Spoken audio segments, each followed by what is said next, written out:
ಆತ್ಮೀಯ H16 news ಅರ್ಥಾತ್ ಸೀತಾರಾಮ್ ನ್ಯೂಸದ ವೀಕ್ಷಕರೇ, ನಾನು ನಿಮ್ಮವ ಎಂ ಆಯುಧ ಮಲ್ಲಪ್ಪ ಜೊತೆ ಅವರು.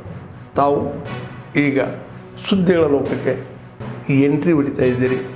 ಈ ಸುದ್ದಿಗಳನ್ನು ಪ್ರತಿಯೊಂದು ನೋಡೋ ಜೊತೆಗೆ ನಿಮ್ಮ ಅಭಿಪ್ರಾಯಗಳನ್ನು ಹಂಚ್ತಾ ಇರ್ರಿ. ಯಾಕಂದರೆ ಈ ಸುದ್ದಿಗಳು ನಿಮಗಾಗಿ, ನಿಮ್ಮ ಬದುಕಿಗಾಗಿ, ನಿಮ್ಮ ವೈಚಾರಿಕೆಗಾಗಿ, ನಿಮ್ಮ ತಿಳುವಳಿಕೆಗಾಗಿಯೂ ನಿಮಗೂ ಗೊತ್ತು, ಜೊತೆಗೆ ನಮಗೂ ನಿಮ್ಮೊಂದಿಗೆ ಇದೊಂದು ಮಾತಾಡುವಂಥ ಜೊತೆಗೆ ಸುದ್ದಿಗಳನ್ನು ಬಿಡುವಂಥ ಕೆಲಸ. ಈ ಕೆಲಸದಲ್ಲಿ ನಾವು ನಿಮ್ಮೊಂದಿಗಿದ್ದೀವಿ ಅಂತ ಹೇಳ್ತಾ ನೋಡ್ತಾ ಇರಿ ಈ ಸುದ್ದಿಗಳನ್ನು. ಬಾಲ್ಯ ವಿವಾಹ ಇರ್ಬೋದು, ಅತ್ಯಾಚಾರ ಪ್ರಕರಣಗಳಿರ್ಬೋದು, ಇದು ಒಂದು ನಮ್ಮ ಕಾಳಜಿ, ನಮ್ಮ ಬದ್ಧತೆ, ಅದಕ್ಕೂ ಪ್ರಯತ್ನ ಮಾಡ್ತಾ ಇದ್ದೀವಿ. ಮತ್ತು ನಮ್ಮ ಸರ್ಕಾರ ಬಂದ ಮೇಲೆ ನಾನು ಇಲಾಖೆಯ ಒಂದು ಕಾರ್ಯಭಾರವನ್ನು ತೆಗೆದುಕೊಂಡ ಮೇಲೆ ಈ ಭಾಳಷ್ಟು ಪರಿಣಾಮಕಾರಿಯಾಗಿ ಬಾಲ್ಯ ವಿವಾಹವನ್ನು ತಡೆಗಟ್ಟಲಿಕ್ಕೆ 10 ಇಲಾಖೆಯನ್ನು ಒಳಗೊಂಡಂಥ ಒಂದು ಸಮಿತಿಯನ್ನು ನಾವು ರಚನೆ ಮಾಡಿದ್ದೀವಿ. ಅದರಲ್ಲಿ RDPR ಬರುತ್ತೆ. ಯಾಕೆಂದರೆ ಗ್ರಾಮ ಪಂಚಾಯಿತಿಗಳ ಸಹಕಾರ ನಮಗೆ ಬಹಳ ಬೇಕಾಗುತ್ತೆ. ಆರೋಗ್ಯ ಇಲಾಖೆ, ಶಿಕ್ಷಣ ಇಲಾಖೆ, ಯಾಕಂತಂದರೆ ಈಗ ಡ್ರಾಪ್ ಔಟ್ ಆಗೋದು ನಮ್ಮ ಶಿಕ್ಷಣ ಇಲಾಖೆಯವರಿಗೆ ಭಾಳಷ್ಟು ಬೇಗ ಗೊತ್ತಾಗುತ್ತೆ. 3 ದಿನ ಹೆಣ್ಣು ಮಗು ಏನಾದರೂ ಸ್ಕೂಲ್ಗೆ ಬರಲಿಲ್ಲ ಅಂದ ತಕ್ಷಣ ಮೊದಲು ಗೊತ್ತಾಗೋದೆ ಆ ಟೀಚರ್ಗೆ. ಸೊ ಹೀಗಾಗಿ ಎಜುಕೇಷನ್ ಡಿಪಾರ್ಟ್ಮೆಂಟನ್ನು ಕೂಡ ಇದರಲ್ಲಿ ತೆಗೆದುಕೊಂಡಿದ್ದೀವಿ. ಅದೇ ಪ್ರಕಾರ ಹೋಮ್ ಡಿಪಾರ್ಟ್ಮೆಂಟು ಮತ್ತು ಸಮಾಜ ಕಲ್ಯಾಣ ಇಲಾಖೆ, ಕಂದಾಯ ಇಲಾಖೆ, ಪರಿಶಿಷ್ಟ ಜಾತಿ ಪರಿಶಿಷ್ಟ ಪಂಗಡ ಕಲ್ಯಾಣ ಇಲಾಖೆ, PCM, ಮೈನಾರಿಟಿ, ಪದವಿ ಪೂರ್ವ ಶಿಕ್ಷಣ, ಈ ಎಲ್ಲ 10 ಇಲಾಖೆಗಳನ್ನು ಒಳಗೊಂಡಂಥವ್ರಿಗೆ ನಾವು ಇದರ ಒಂದು ಜವಾಬ್ದಾರಿ ಅಂದರೆ ಬಾಲ್ಯ ವಿವಾಹ ತಡೆಗಟ್ಟಲಿಕ್ಕೆ ಇವ್ರನ್ನೆಲ್ಲರನ್ನೂ ಕೂಡ ಒಳಗೊಂಡಂಥ ಸಮಿತಿಗಳನ್ನು ಗ್ರಾಮ ಪಂಚಾಯಿತಿ ಮಟ್ಟದಿಂದ ಜಿಲ್ಲಾ ಆಡಳಿತವರೆಗೂ ವಿಸ್ತರಣೆಯನ್ನು ಮಾಡಿದ್ದೀವಿ.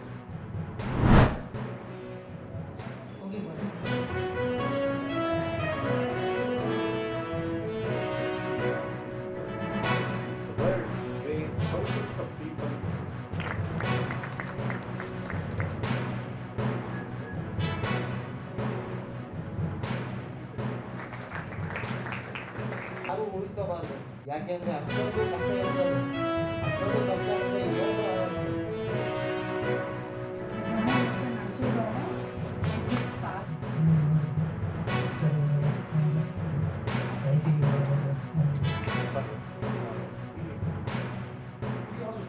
ಈಸ್ಕೊಂಡು ಬ್ಯಾಂಗ್ಳೂರ್ ಮೆಡಿಕಲ್ ಕಾಲೇಜ್ ಈ ಥರ ಹುಡುಗ ಬಂದಿದ್ದಾನೆ, 100 ಜನ ಬಂದಿದ್ದಾರೆ, ನನಗೆ ಭಯ ಆಗ್ತದೆ.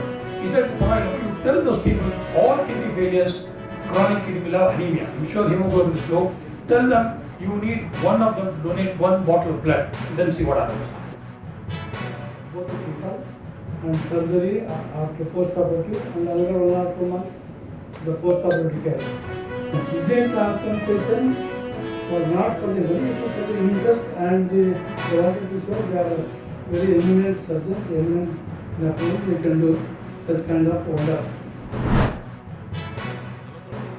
ಹೆಚ್ಚು ದುಡ್ಡನ್ನು ವಿದ್ಯಾರ್ಥಿಗಳಿಗೆ ಕೊಟ್ಟಿದ್ದೀವಿ. ಈ ವರ್ಷವೂ 25-26ನೇ ಸಲಗ 105 ಕೋಟಿ ಇಟ್ಟು ಬಂದಿದ್ವಿ. ಕನಿಷ್ಠ 70,000ಕ್ಕಿಂತ ಹೆಚ್ಚು ವಿದ್ಯಾರ್ಥಿಗಳು ಕೊಡೋಕೆ ಅವಕಾಶ ಇದೆ. ಹೊಸ ಈಗ ನೀವೇನು ಪ್ರಪೋಸಲ್ ಹೇಳಿದ್ರಿ ತರಿಸ್ತಾ ಇದ್ವಿ. ಆದರೆ ಒಂದು ತಾವು ಗಮನಕ್ಕೆ ತಂದಿರಿ, ನನಗೆ ಹಾಸ್ಟೆಲು ಸೋರ್ತಾ ಇದೆ, ದುಸ್ಥಿತಿಯಾಗಿದೆ, ಅದನ್ನು ಹೊಸ ಬಿಲ್ಡಿಂಗನ್ನು ಕಟ್ಸ್ಬೇಕಂತ. ದುಸ್ಥಿತಿಗೆ ಇದ್ದಿದ್ದನ್ನು ಅಲ್ಲಿ ಎಲ್ಲೇ ಜಾಗದ ಅವೈಲಬಿಲಿಟಿ ನೋಡ್ಕೊಂಡು ಜಾಗ ಕೊಟ್ಟಿನಿ ಅಂತ ಹೇಳ್ತಾ ಇದ್ದೀರಿ. ನಾನು ಮಾಹಿತಿ ತರಿಸ್ತೀನಿ ತೆಗೆದು ಈ ವರ್ಷದ ಬಜೆಟ್ ಒಂದು ಹಾಸ್ಟೆಲ್ ಒಂದು ಬಿಲ್ಡಿಂಗನ್ನು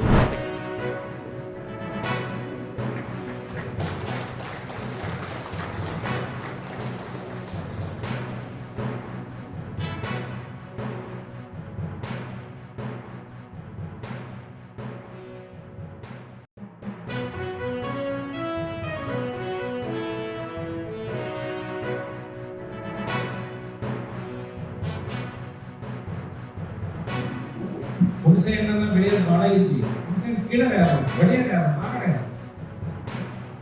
ಬಹಳ ಚೆನ್ನಾಗಿ ಹೇಳ್ಬೋದು ಬೆಳೆಯೋದನ್ನ, ಬಟ್ ಅದನ್ನ ಗ್ರಾಹಕರಿಗೆ ಸಿಗುವಂತಹ ಒಂದು ವ್ಯವಸ್ಥೆ ಮಾಡಿ ಕೊಡ್ಬೇಕಲ್ಲ. ಯಾವ ಚೆನ್ನಾಗಿ ಲಾಭ ಬರುತ್ತೆ ಅದು ದೊಡ್ಡ ದೊಡ್ಡ ಫ್ಯಾಕ್ಟರಿಗಳು ಮಾಡಬೇಕು. ಈ ಲಾಭ ಕಡಿಮೆ ಇದ್ದಂಥವ್ರಿಗೆ ಯಾರು ಬರೋದಿಲ್ಲ. ಅದಕ್ಕೆ ರೈತರ ಸ್ವಾವಲಂಬಿಯಾಗಿ ಅವರು ಬೆಳೆದಂತಹ ವಸ್ತುಗಳನ್ನು ಅವರೇ ಪ್ರೊಸೆಸ್ ಮಾಡ್ತಾರೆ. ಮಾಡಬೇಕು ಅನ್ನೋ ಒಂದು ಉದ್ದೇಶದಿಂದ ಈ PMFME ಸ್ಕೀಮು ಜಾರಿಗೆ ಬಂತು.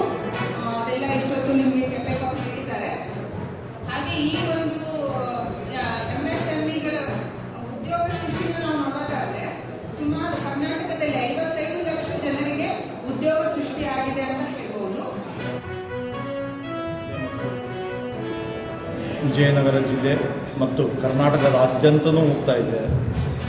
ಈಗ ನಾವು ಇದರಿಂದ ಕೋಲ್ಡ್ ಪ್ರೆಸ್ ಕಟ್ಟಿಗೆ ಗಾಣದ್ದು, ಶೇಂಗಾ ಎಣ್ಣೆ ಮತ್ತು ಸೂರ್ಯಪಾನ, ಎಳ್ಳೆಣ್ಣೆ ಇವೆಲ್ಲ ಊಟಕ್ಕೆ ಹೋಗ್ತಾ ಇದ್ದಾವೆ. ಕುಸುಬೆ ಎಣ್ಣೆ ಅದರಲ್ಲಿ ಒಳ್ಳೆ ಬೇಡಿಕೆ ಇದೆ, ಅತ್ಯುತ್ತಮವಾದಂಥ ರೆಸ್ಪಾನ್ಸ್ ಇದೆ. ಕಾರ್ಯಕ್ರಮ ಅಂತ ಇಟ್ಟು ಝಡ್ಪಿ ಸಭಾಂಗಣಗಳಲ್ಲೇ ಇಟ್ಟು ಎಲ್ಲರನ್ನು ಆಹ್ವಾನಿಸಿ ನಾವು ಈ ಯೋಜನೆಯನ್ನು ಯಶಸ್ವಿಗೊಳಿಸಬೇಕು ಅಂತ ನಾವು ಮಾಡ್ತಾ ಇದ್ದೀವಿ.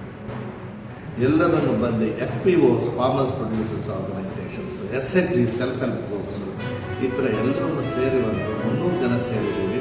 ಎಲ್ಲರಿಗೂ ನಾವು ಒಂದು ಉತ್ತೇಜನೆ ಕೊಟ್ಟಿದ್ದೀವಿ. ಒಂದು ಅರಿವು ಮೂಡೋ ಕಾರ್ಯಕ್ರಮದಲ್ಲಿ PMFME ಸ್ಕೀಮ್ ಡೀಟೇಲ್ಸನ್ನು ಕೊಟ್ಟಿದ್ದೀವಿ. ಆಯ್ಕೆ ಮಾಡ್ಕೊಂಡಿದ್ವಿ. ಇದರಲ್ಲಿ ಶೇಂಗಾ ಇದರಿಂದ ಮಾಡುವಂಥ ಎಲ್ಲ ಪದಾರ್ಥಗಳು ಅಂದರೆ ಗಾಣದ ಎಣ್ಣೆ ಇರ್ಬೋದು, ಮತ್ತು ಶೇಂಗಾ ವ್ಯಾಲ್ಯೂ ಅಡಿಷನ್ ಪ್ರಾಡಕ್ಟ್ಸು ಅಂದರೆ ಕಡಲೆ ಬೀಜ ವ್ಯಾಲ್ಯೂ ಆ್ಯಡೆಡ್ ಮಾಡಿ ಅದಕ್ಕೆ ನಾವು ಹೆಚ್ಚಿನ ಪ್ರೋತ್ಸಾಹ ಕೊಡ್ತಾ ಇದ್ದೀವಿ. ಆದ್ಮೇಲೆ ಎಲ್ಲ ಸುದ್ದಿಗಳನ್ನು ನೋಡಿದ್ರಲ್ಲ, ಏನು ಅನಿಸ್ತು ನಿಮಗೆ? ಇದರಲ್ಲೇ ನಿಮ್ಗೆ ಲೈಕ್ ಆಗಿರ್ಬೋದು, ಡಿಸ್ಲೈಕು ಆಗಿರ್ಬೋದು, ಕಾಮೆಂಟ್ ಬೇಡಪ್ಪ ಅಂತೂ ಅನಿಸಿರ್ಬೋದು, ಕಾಮೆಂಟ್ ಮಾಡಬೇಕಪ್ಪ ಅನಿಸಿರ್ಬೋದು, ಶೇರ್ ಮಾಡಬಾರ್ದಪ್ಪ ಅನಿಸಿರ್ಬೋದು, ಮಾಡಬೇಕು ಅನಿಸಿರ್ಬೋದು. ಏನಾದರೂ ಆಗಲಿ ಶೇರ್ ಮಾಡ್ತಾಯಿರಿ, ಈ ನ್ಯೂಸ್ಗಳನ್ನ ಹಂಚ್ತಾ ಇರಿ, ಜೊತೆಗೆ ಇದಕ್ಕೆ ಸಬ್ಸ್ಕ್ರೈಬ್ ಆಗ್ತಾಯಿರಿ ಅಂತ ಹೇಳ್ತಾ H16 ನ್ಯೂಸ್ ಅರ್ಥಾತ್ ಹೇ ಸೀತಾರಾಮ್, ಇದು ಸತ್ಯದ ಕೈಗೆ ನಡಿ. ವಂದನೆಗಳು.